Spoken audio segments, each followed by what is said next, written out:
आजमगढ़ के सांसद, जनप्रिय लोकप्रिय सांसद दिनेश लाल निरहुआ जी हैं। सर, रासेपुर में आज भगवान भोलेनाथ शीतला माँ का दर्शन किए। 24 का आगाज हो चुका है, क्या संदेश देंगे लोगों को?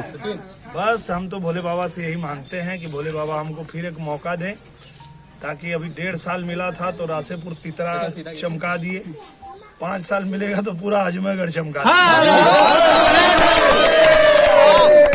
जिस तरह से सर 1.5 साल के पटल पे जिस तरह से आपने मेहनत किया है, ऊर्जा मिली है, वादा के बाद पहली बार आज भ्रमण करने चले हैं, क्या ऊर्जा रहेगी, संदेश क्या रहेगा लोगों को? बहुत बहुत बहुत अच्छा संदेश है और सब लोग बहुत खुश हैं, क्योंकि इसी मार्ग पे जब मैं आया था चुनाव प्रचार में और जब ये मार्ग देखा था तो सब लोग बोले कि भैया ये बनता नहीं है और ये बन नहीं पाएगा।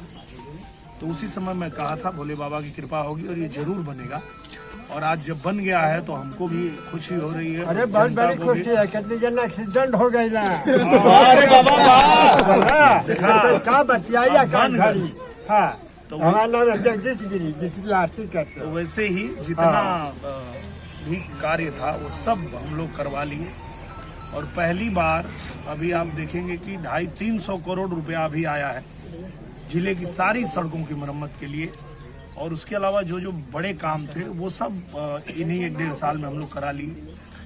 नया रेलवे जो ट्रैक था हमारा गोरखपुर और आजमगढ़ बनारस को जोड़ने वाला, वो भी काम, उसका सर्वे पूरा हो गया, उस पर भी शुरू हो गया। प्रधानमंत्री जी आए थे अभी उस दिन, और जब एयरपोर्ट का उद्घाटन किए तो उन्होंने मुझसे पूछा कि ये तो अंतर्राष्ट्रीय हवाई अड्डा पास है। हम बोले जी, तो उन्होंने कहा इसको बनवाओ और यहाँ से पूरे देश की उड़ानें शुरू हो।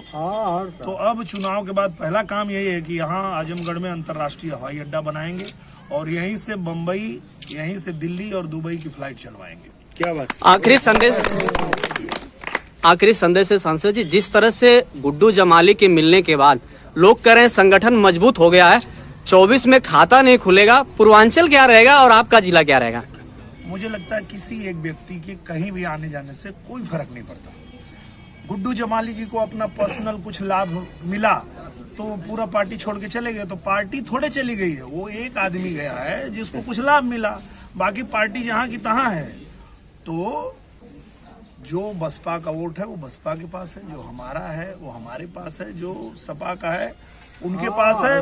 हाँ, ये है कि ये 1-1.5 साल में जो हम लोग काम किए और प्रधानमंत्री नरेंद्र मोदी जी की नीतियों से प्रभावित होके हर पार्टी के लोग धीरे धीरे भारतीय जनता पार्टी में जुड़ रहे हैं, ये हम लोगों का प्लस है। तो आने वाले समय में हमारा जो जीत होगी वो बड़ी जीत होगी। पहले जो हम लोग जीत यहाँ हासिल किए थे 22 में, उससे बड़ी जीत 24 में होगी। आखिरी में दर्शकों को बता दीजिए कि 24 के आगाज में सामाजिक संगठन क्या संदेश देगा दर्शकों को? आखिरी संदेश। बस आज तो सब लोग एक ही बात कह रहे हैं कि हम भी बूथ पे जाएंगे, कमल का बटन दबाएंगे और 400 सीट जीतकर 24 में फिर मोदी ही आएंगे। बहुत बहुत धन्यवाद।